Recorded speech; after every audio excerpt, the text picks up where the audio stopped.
everyone. I am Dr. Ravi Kumar, ENT surgeon, Magnus ENT Hospitals, Hyderabad. ఈ రోజు మనము ఒక చాలా ఇంపార్టెంట్ టాపిక్ గురించి డిస్కస్ చేసుకోబోతున్నాము. అదేంటంటే చిన్న పిల్లల్లో అంటే పుట్టినప్పటి నుంచి ఒక 1 year 2 years లోపు పిల్లల్లో వినికిడి లోపం ఉందా అని తెలుసుకోవడం ఎలా?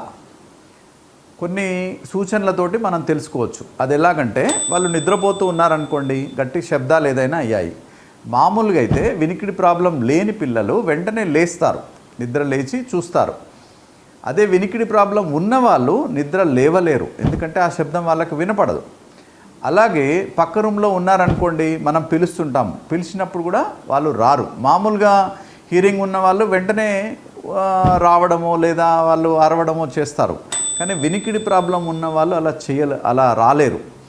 ఈ రెండిటితోటి మనము వాళ్ళలో ప్రాబ్లం ఉందా లేదా అని పసిగొట్టచ్చు.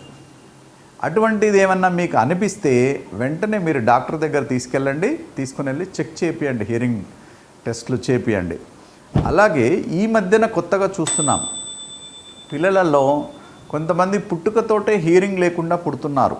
అటువంటి పిల్లలకి ఈ రోజులలో ఒక కాక్లియర్ ఇంప్లాంట్ అనే సర్జరీ ఉంది. ఆ సర్జరీ వల్ల వినికిడి నార్మల్గా వచ్చేటట్లు చేయొచ్చు. వినికిడి నార్మల్గా రావడం వల్ల ఫ్యూచర్లో వాళ్ళకి మాట కూడా మంచిగా వచ్చే అవకాశం ఉంటుంది. ఇప్పుడు మనం ఈ వీడియోలో డిస్కస్ చేసినట్టు చిన్నపిల్లలలో కనుక అటువంటి సంకేతాలు ఉంటేనే వెంటనే ఈఎన్టీ డాక్టర్ దగ్గర తీసుకుని వెళ్ళండి.